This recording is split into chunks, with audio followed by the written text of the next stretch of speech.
Welcome to But Jesus Drank Wine. And other stories that kept us stuck. I'm Meade. And I'm Christy. In this podcast, we'll explore the stories that kept us, stuck, wanting to drink and not wanting to drink all at the same time. Join us as we show you that freedom from alcohol does not have to mean a life sentence of misery and missing out, but actually means living an authentic life full of peace, joy, and purpose. Happy Monday, everybody.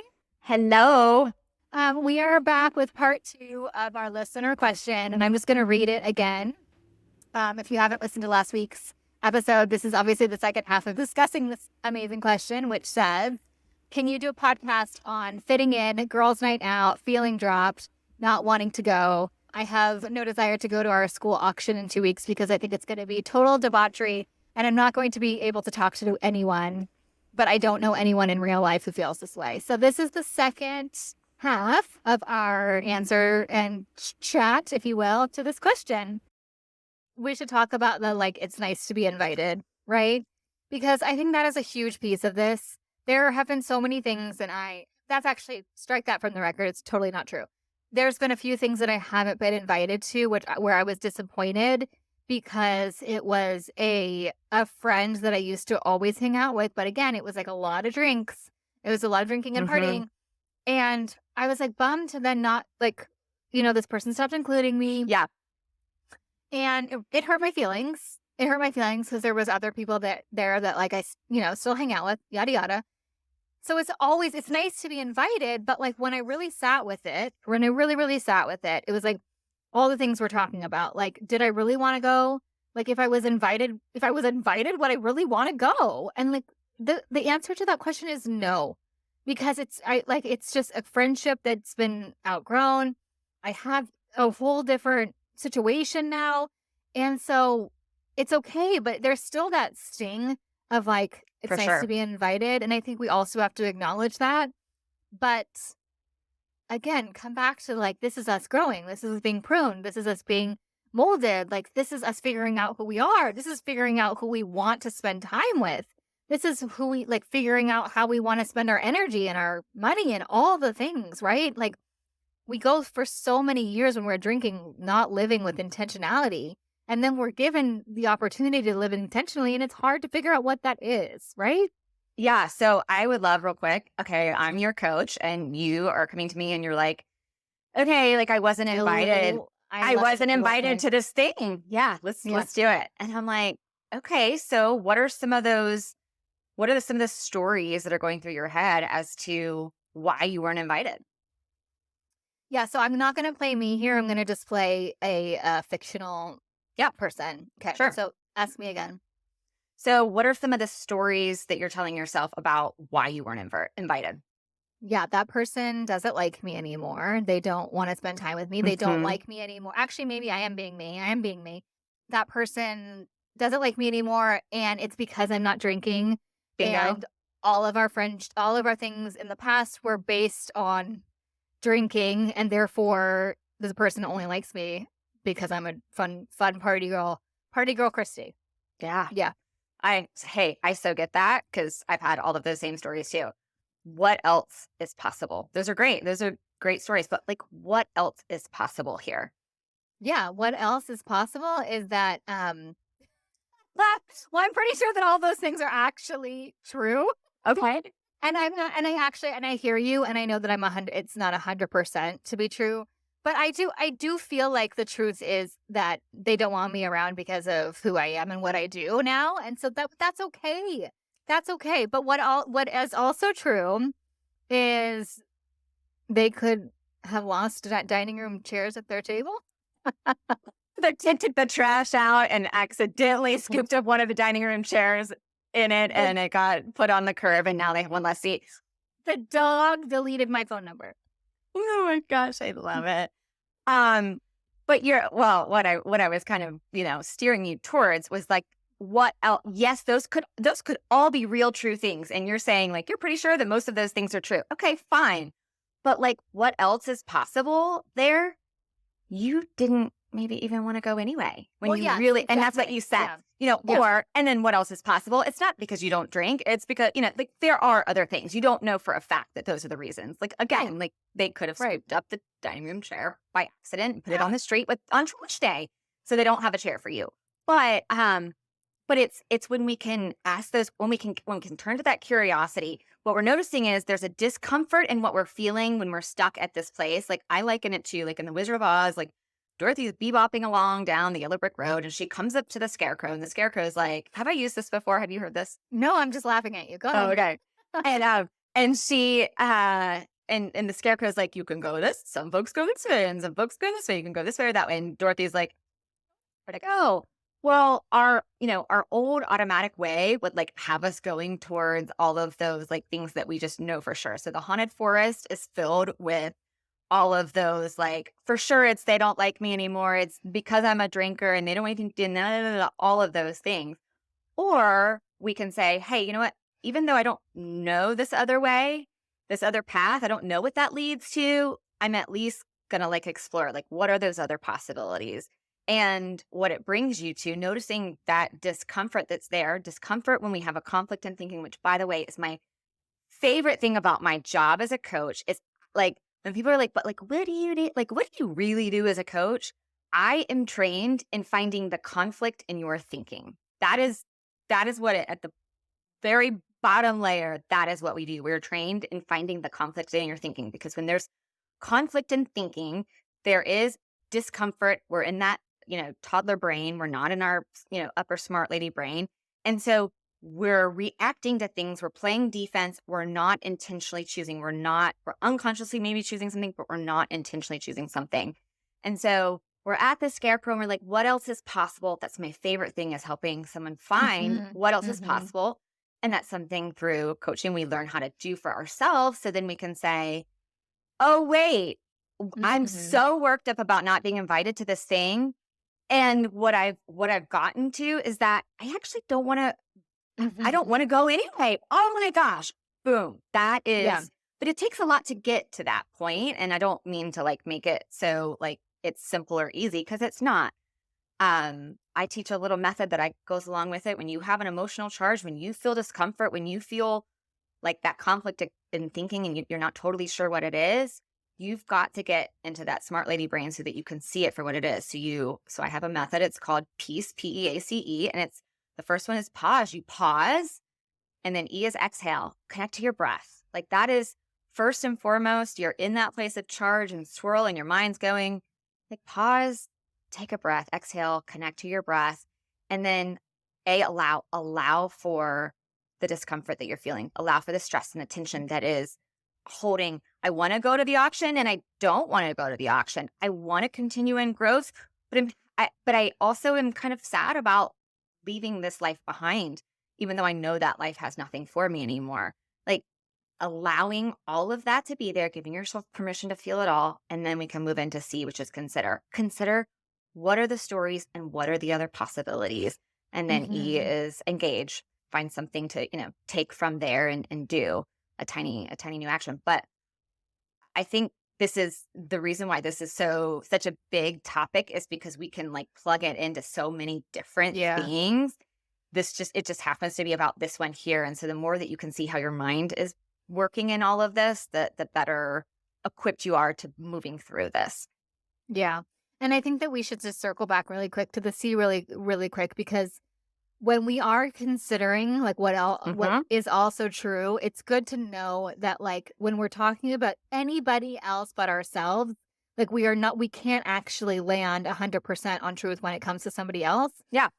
Right. And even with ourselves, like it's up in the air of how we feel about different things. And so that's the thing, right? Like what also is true about the way that friend is now considering whether they invite me to a party or not is probably a million different things. But push comes to shove, bottom line, I don't know any of that to be true. And so why in the world am I going to spend my precious God-given time, energy, and or sometimes tears on this situation when I don't even know what's going on in that girl's head, right? Like I don't even know what's going on in that girl's head. And we cannot like engage in order to please other people, right?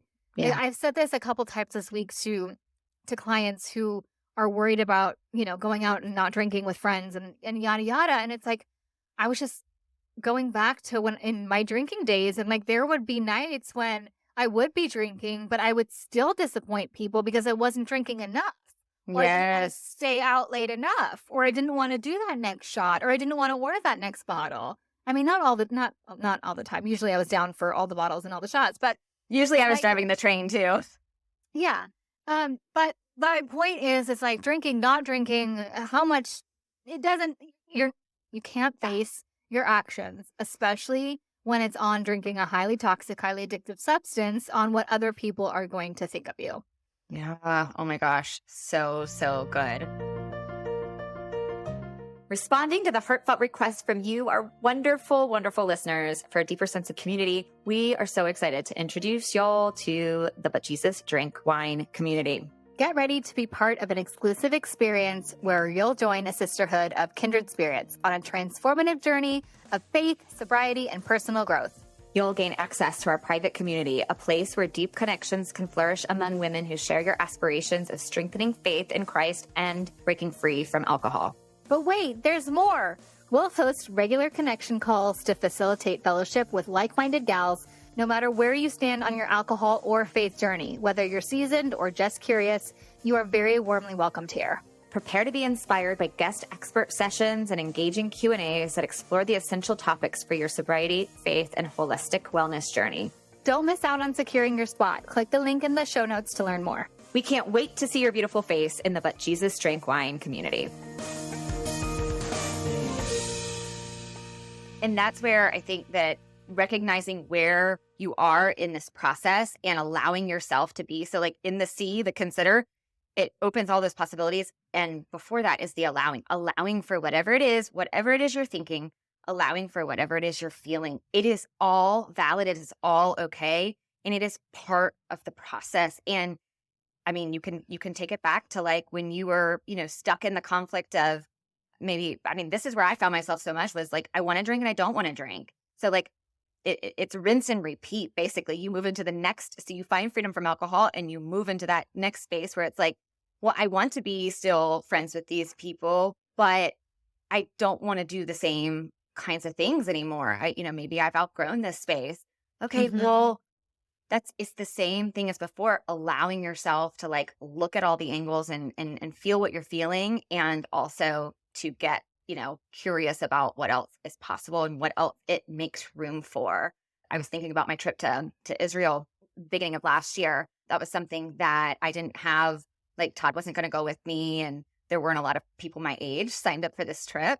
And so I was really going, my mom went, but I didn't really know a full, there were like, I think 80 of us. And this was a more mature group of our church that was going.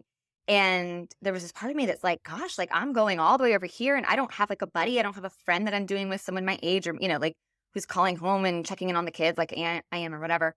And there was some discomfort in that. I didn't have like that, the knownness of I've got my person or, whatever. And I get there, and what I experience in that, I have walked away with these amazing friendships with people in my church that I have seen and I have been around a million times, but because there wasn't an opportunity for me to hang out with them and get to know them before that, prior to that, they're not people that I had a lot of interaction with. And now I have these amazing friends that are not my age, but are so wise and help me with so many things. It's like, if I hadn't been willing to step into that new and that uncomfortable and do it a little bit differently, then I wouldn't have gotten that experience that now my kids are like, seriously, Mom, do you have any friends at church that are your own age? Like, because I've got my older or more mature friends, and I love the young moms too, the ones that are like, behind me. But that, like, if I hadn't been willing to step into those uncomfortable places where I had some space and some cushion to expand, then I wouldn't have the abundance that comes with, the benefit that comes with knowing these other people. And that is what is possible. And that is, hey, look how it brought us together. You and I, like, I'll go back to that. You and I would have gotten into so much trouble together based on our stories. It's a good thing we didn't meet before, but the Lord brought us together in a way that you are someone that helps you point me to Jesus. You have my best interest. You are a friend for me where you're looking out, you're pushing me to grow and pushing me to, step into my best, the way that God has created me. Like it's given me recognition for how important and how valuable that is to me, that allows me to then think about it and put it into like other contexts too with friends. And I think that's the really sweet part of this discomfort / discovery place that our dear sweet reader friend is in right now. So Yeah, yeah. it's so true, and it's hard to be the first mover, right? Like it's hard to be the first one who is feeling like this in real life, where you're like, I don't want to go to the thing because it's just going to be a total and complete like debauchery, Yeah. mess of a situation, and it's so hard to be the first person to say that. But this, as soon as you do, and I'm not saying you have to come out like I did on social media and be like, I'm no longer a drinker, everyone. But as soon as people start getting the idea that maybe you don't drink and you do different things instead, right? That then that like first of all like opens the door to great connection, but it also serves as a way to like help other people and give them permission to A, not drink, and B, not to go to the regatta gala. And so it's just, but it is difficult being the first, but the longer you go, the more people that you'll meet. And I have been so surprised by my own circle of friends, like on both sides, right? The one that like lost my dinner and the ones that I was visual.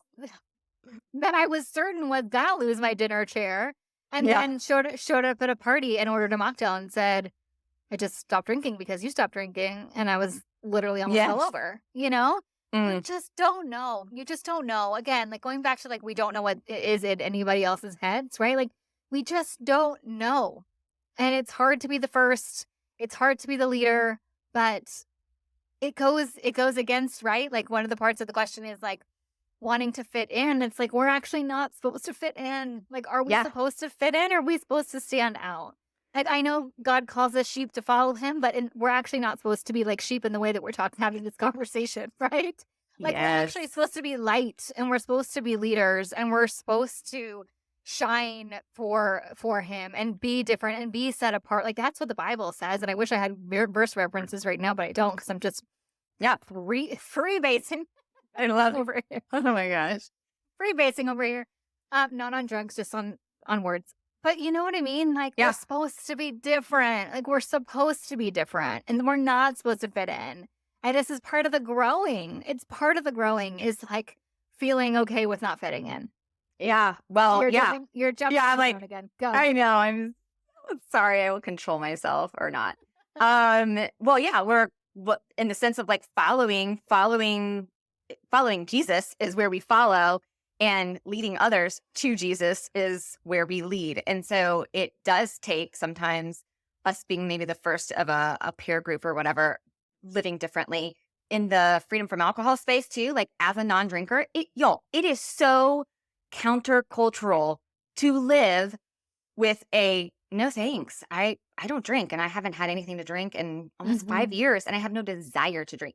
That is so countercultural. And I was the biggest slave to fitting in before I found freedom from alcohol. Like and we're wired to want to belong. Like that's, God has wired us to want to be a part of, community connection, whatever. The fitting in part is something that like really kept me stuck for so long, to where now the fact that I do live differently. It's so cheesy, but it's so true. Like it is a superpower, but it didn't happen overnight. And now there's a confidence in that. And because there's a freedom, and you don't ever want to go back to the comfort of before when it was like, no, I just want to fit in. But I will say it's not a place that like we could go with a tiny Tina for today. And this is something that I find in my coaching when there is a conflict in thinking, a lot of times it's like we have this idea of this thing that we want, like I want to fit in, or I want to be a normal drinker, or I want to, whatever it is.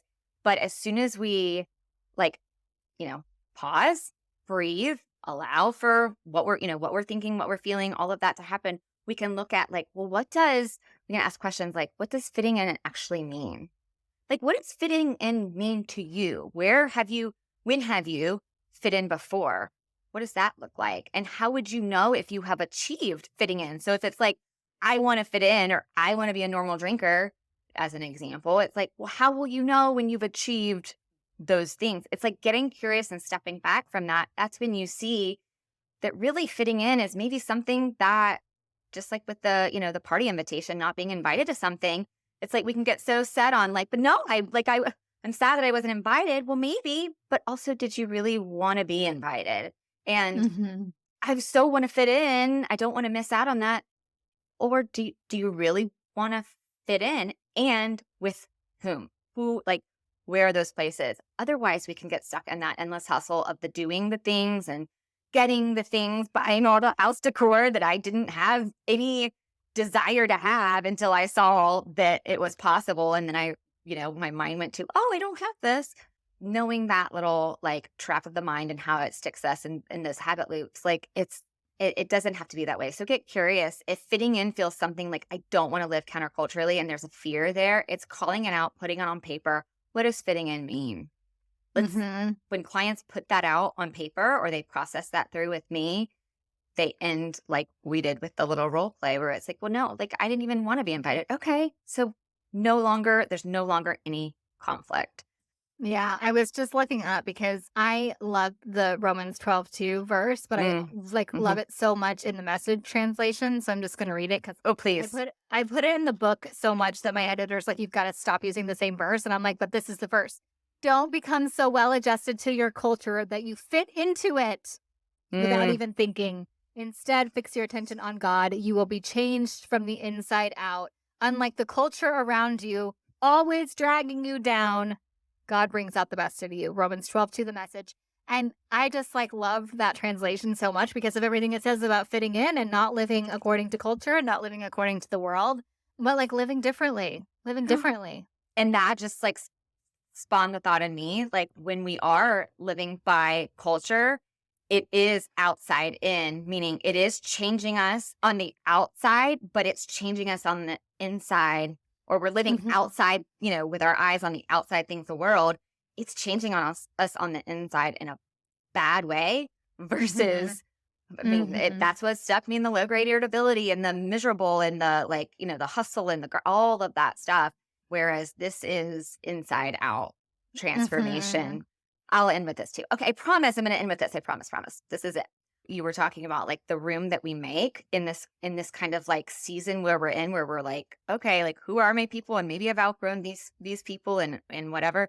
When we're making that room, that's where I found delicious, amazing reconnection to the Lord in a way that I had never experienced in my entire life. And so I can't help but wonder if that was part of that pruning process, and kind of reworking social groups and things like that. He was drawing me near to him, and I had to kind of step away from all of that in order to be fully dependent and yoked to him, so that I could have that inside out transformation that then allows me then to step into the outside going, who do I want to be friends with, and who are, what is important to me, and how do I want to live with an intention? So I'll just land it with that. I love that so much. And I just want to close us out by saying, if you gals have questions or something that you want us to chat about or do an episode on, please reach out to us. And you can send that to us at either one of the links in the show notes, or you can DM us or anything like that. But then also, and one more plug for the community is that you get to talk about whatever you want to talk about with us in the room in this amazing new thing that we're starting on February 20th. So head to the show notes for all the info, and we're excited to meet you. And hear your ideas. How would you answer these questions? It's so fun to riff on these. We love, love, love getting reader questions. So if you're I don't know, are they really going to, I don't know if I should do that, please send us the question. Yeah. We have answered every single reader question, and we will continue to answer every reader question. And if we haven't gotten to a reader question yet, we're getting to it. It's on our list. Don't worry. And because our listeners are just beautiful, intelligent people, I cannot wait to get into the community with them and hear about their experiences with these things. So this is a fun one. All right, ladies, we will see you next Monday. Bye. Bye. Thank you so much for joining us again this week. You can find all of our episodes at butjesusdrankwine.com. And make sure you follow us over on the gram at Love Life Sober with Christy and Meade at I'm Not Sober, I'm Free. To learn more about what we do, you can visit our websites at meadhollandshirley.com and lovelifesober.com. Take a screenshot of this podcast and share it with a friend or two. And don't forget to subscribe so you don't have to worry about missing a single episode. And if you love what we're doing, please leave us a review on Apple or Spotify. This helps more women who are feeling stuck and alone in the overdrinking cycle to find hope and encouragement. Thanks, ladies. We so appreciate you. We'll see you next week.